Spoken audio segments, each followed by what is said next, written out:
Hey, my name is Giulianna, and welcome to this episode of Dear Lovers.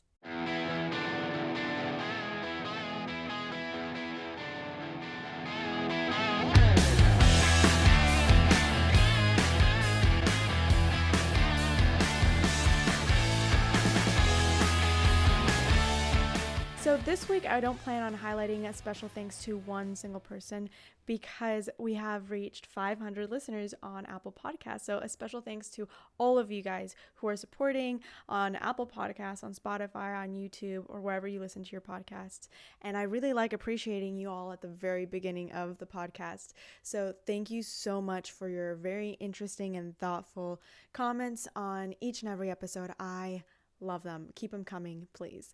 Thank you for spreading some love, and God bless you.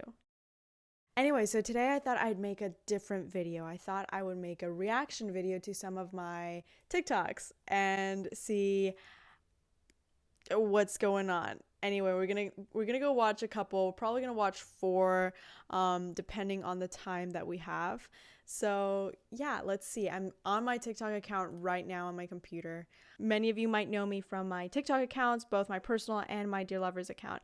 And I'm going to be playing and reacting to several of my TikTok posts. I thought it'd be something fun to highlight some of the interesting points that I made and respond to some of my viewers' comments, the good and the bad. So let us start with Men Are the Underdogs. This is my most recent TikTok video with 14,000 likes. Let's get it. Thing is, I think there is a gender war going on right now. Feminism, third wave feminism, is killing this country. It is taught to avoid saying brainwashed all women to hate men and to fear men. Because at the end of the day, guess what? Capital profits off of my fear. And as a woman, if I fear men, or if I'm afraid, period, then they can profit off of that. There's a gender war because men are the underdogs right now. And I'm not sure if anybody else is seeing this, but men are the ones being told, you're evil, you're bad, you're feared, you're wrong, everything you do is wrong. Go and make money, or don't. We don't care because we don't care about you. And don't show any emotion.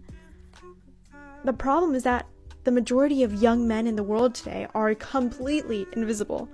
And social media has made them that way. For example, on Instagram, you have extremely beautiful women profiting, and that's great.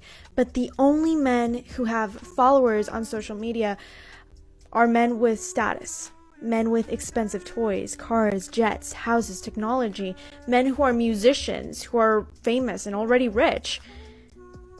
Guys, but if you were a normal dude, you don't really exist in the social media world. It's very difficult to get a following. Nobody replies to your DMs, and you don't really matter. You don't have access to women, and it's very difficult to get recognition for your existence. And women are making a rise to the top. Society has over-feminized everything so much, and women are included all the time, which is fabulous, but people don't even realize that we don't have to tear men down to include women. Right, so why is there so much talk about male privilege? Good question. Well, because for the longest time, it was kind of right. You know, the feminist movement first started and we dealt with that. But now the roles are reversed. Women are the ones with privilege. We've been seeing more women in films, in business, and more women in power, which is great. The amounts of job listings that I've seen, though, that specifically ask for women only is redonkulous. Our entire effort to hire more women, we've excluded men. But no one is ready to hear that. So no one is ready to hear that, Miss Julie. I mean, literally.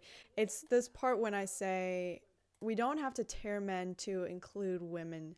You know, that part really hits. Nope, nobody is ready to hear that. In fact, I want to just address the point where I say capital will profit off of the fear of the nation no matter what. That's the first thing actually that happens in a dictatorship.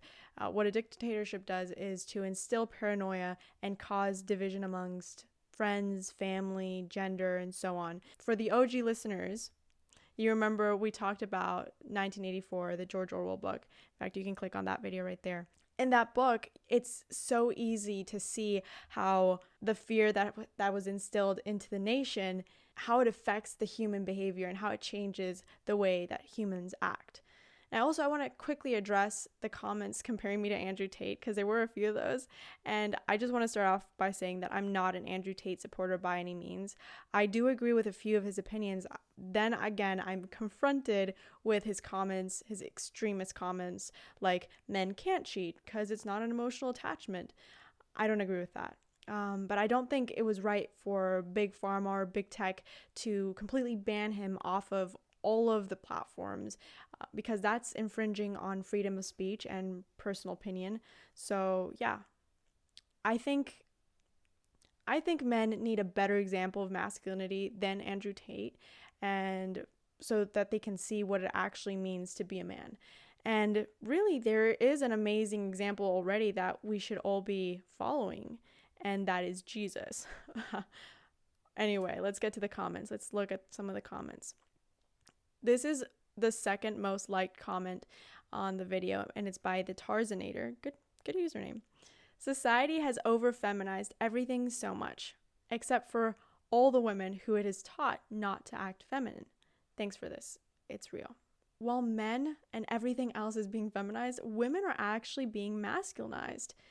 That is an actual word, okay? I had to look it up. I didn't think it was a real word because I'd never heard it before, because we're just seeing this over-feminization of our country. Let us move on to our second video, which is how to love a man. Let's hit play. This is how to love a man. Guys, tell me if I got it right. Reciprocate. Make an effort for him too. Ask him how his day went. Ask him what went wrong, and be patient with him, because he sure as hell is patient with you. Understand. He will never be perfect. At some point, he will be inconsistent as well, and sometimes he will be impatient. I mean, sometimes it will be hard for him to handle your mood swings, because his mood changes as well. Freedom. Give him the freedom to do the things that he likes. Don't guilt trip him. The truth is, if he loves you, he won't do things that harm you. Remember, you are not his world. You are just part of it, as he is part of yours. Attention. Like you, he needs attention. He needs reassurance too. Don't give him reasons to doubt you. Above all, respect. You have to respect the choices he makes and the decisions he makes. There will never be a perfect man. At some point, you will get disappointed and upset because he didn't become the man that you expected him to be. But because you love him, you accept every bit of him. And if he is worth the risk, you keep him. And remember, sometimes we want to be understood so much that we forget to understand the other person as well. Okay. Well, if you're listening on the podcast or you just can't tell on the video version, I really dislike watching myself. I'm cringing the whole way through. I am dead inside. But anyway, when I make these types of videos, especially the how to love someone videos, because this is part 1 of a part 3 or part 4 series, I believe, that I have up. I like to think of them as something known as basic common sense. This is just something that society nowadays lacks. And I feel like a lot of people that I've met just lack common sense. And it's so rare to meet somebody who understands it. In fact, I was on the phone the other day with one of my close friends, and we were talking about just this, about how society is in so much need of people who have common sense, and how refreshing it is when you finally meet somebody that has some. Now let's go and check out some of the comments real quick on this video. Blue Spectre said, "You forgot physical intimacy. Without that, you've just got a roommate who's attentive." Okay, so what I responded to that comment was, well, if you want that, then you've got to put a ring on it, right? And I'm a Christian. Most of you who are OGs to the podcast, original gangsters to the podcast, you know that I think that God made us in a certain way where we would become attached to the one person that we marry and we are meant to remain with for the rest of our lives. And even in secular studies that were done about how your chemistry works in your body once you eventually exercise that reproductive right, Not me shamelessly promoting another one of my episodes. Click right up here. So when you do exercise that reproductive right, thing is, your brain changes the minute that you first have sex. You become you're at your most vulnerable state with this person, right? And you become attached to them, and that attachment that was already done before because you already cared about them without the physicality of it becomes even greater. It becomes multiplied, and that's the way that it was meant to be, and especially for marriage. And that's part of my faith-based worldview. However, there is something else that happens. There are scientific studies that show how much your body and your mental state are affected after you exercise your reproductive rights, aka sex, for the first time. The hormones and the chemicals that are released into your body can aid you in the bonding experience with your partner in ways that are really meant for the marriage bed. The love that you might have felt at the beginning for this person without being physical will be multiplied exponentially. There's no doubt about it. So yeah, I think that if you want that physical intimacy, you shouldn't be afraid of telling this person, you know what, I love you. Why don't we just get married? Okay. Et voila. Done. Finito. Anyway, another one of the comments was, I'm looking for another, like a controversial one. Liz, this was a really nice one. I remember this girl, Liz. She said, I want to love him this way. I want to take care of his heart, and I want him to experience this kind, soft, gentle love from me. I want to learn how to do that too. I love this comment so much because it just shows how earnest women are to really give into that nurturing heart that we all have, like all women have naturally. That's just in our biology. That's just how God made us. Just look to 1 Peter chapter 3 verses 3 through 4 and Proverbs 31. I love this comment because it's so genuine, and it just comes to show how earnest women really are to give into their nurturing side.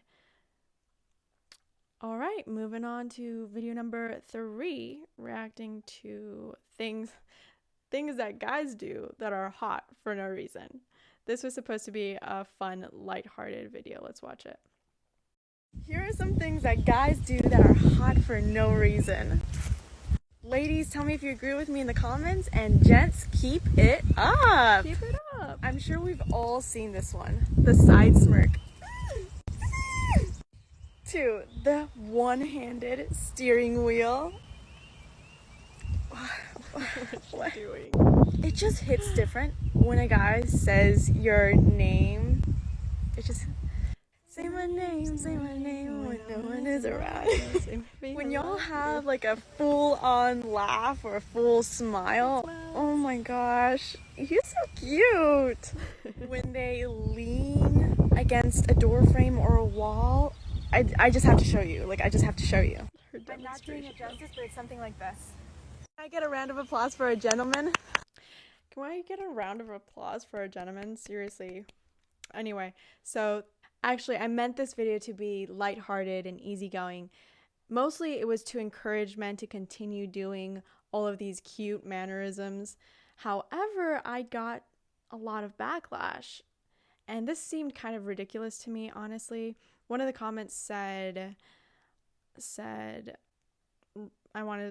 I don't know how to say this. RRESVN said this. He said, do y'all care if he has any morals, values, manners, or genuinely shows that he cares if you've eaten or not, how you're feeling, how your day was, anything like that? And to which I responded, of course. In fact, those are my favorite attributes in a man. This was more of a fun video rather than a deep, heartfelt one. Even though this was meant to be just a funny video, a funny, relatable video. But Bubba P responded with, hell, here's some advice to the mad ones. Go to the gym, work on your confidence, on your humor, on your mind, etc. Not everything is based off of conventional attractiveness. Thank you. Because most of the comments were like, oh yeah, first you have to be attractive, first you have to be hot, first you have to actually look like an Adonis, which isn't true. So yeah, I mean, I think my whole motto for the podcast even is be the best version of yourself. I think God has meant us to be to be the best versions of ourselves. He wants us to be the best version of ourselves, and that's why we have the Bible. Anyway, let's move on to video number 4, and I believe this is our last video, and I am so ready for this. Let's get it. Okay, so this last video is called Bro, Hear Me Out. Let's hear her out. Bro, hear me out. If someone can sleep fine at night knowing that you're not okay, or you guys aren't on good terms, or whatever, then they 100% do not give a damn about you. So this is your sign. Move on. Okay, so actually Yana is here with me right now. This is Yana. She's been my dog for a very, very long time. I want to say for about 12 years now. She's kind of shy, but she's incredibly smart. How many languages do you know already? She knows 17 languages and is currently learning Mandarin.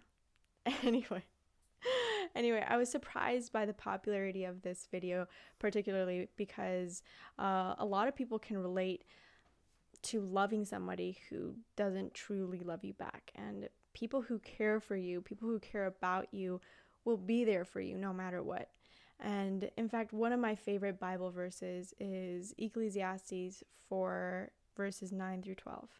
And it goes like, 2 are better than 1, for if either of them falls, the other is there to help the other up. This applies to every relationship, family, friendship, romantic or otherwise. It really does, and it applies to our lives completely. Now let's look at the comments real quick. D, the most liked comment, DE, says, and that's a hard truth. Everyone only cares about themselves, to be honest, and they brush it off just like a random hair on your shirt. 924 people liked that comment, which means it resonated with them. And it sucks that so many people resonated with this because, and really it sucks that it resonates with me too. But what is so wonderful about us humans is that we are resilient creatures and we just have to allow ourselves to be that way. And then the second most liked comment was, he went to sleep knowing that I was upset by his actions. This is something that really messes me up. I do not understand. Why wouldn't you want to resolve things before you go to bed? That is one thing I've learned from my parents, is that they will never go to bed angry. Never, ever, ever, ever. So that's probably my parents' advice to you, and my advice to you is never go to sleep knowing that someone is upset at you, especially by something that you did. Well, wow. That episode went by really fast. I didn't expect it to go by so fast, but thank you so much for listening to this episode. I really enjoyed reacting to these videos and reading through your interesting comments, and I'm looking forward to reading your feedback. Please take a minute to subscribe and like the podcast and leave your 5-star review. It'll really help the show grow. Don't forget to follow me on YouTube, Instagram, and TikTok. And if you like using Rumble, we're on there as well, so you can go subscribe on Rumble. Thank you beforehand, and thank you for listening to this episode. If you're on the Apple podcast, thank you for investing your time in me. I really, really do appreciate it. You have no idea. And I'm looking forward to seeing your comments, your response to this little review of my videos. I'm Giulianna, and this has been Dear Lovers. 1 Corinthians 13:4-8.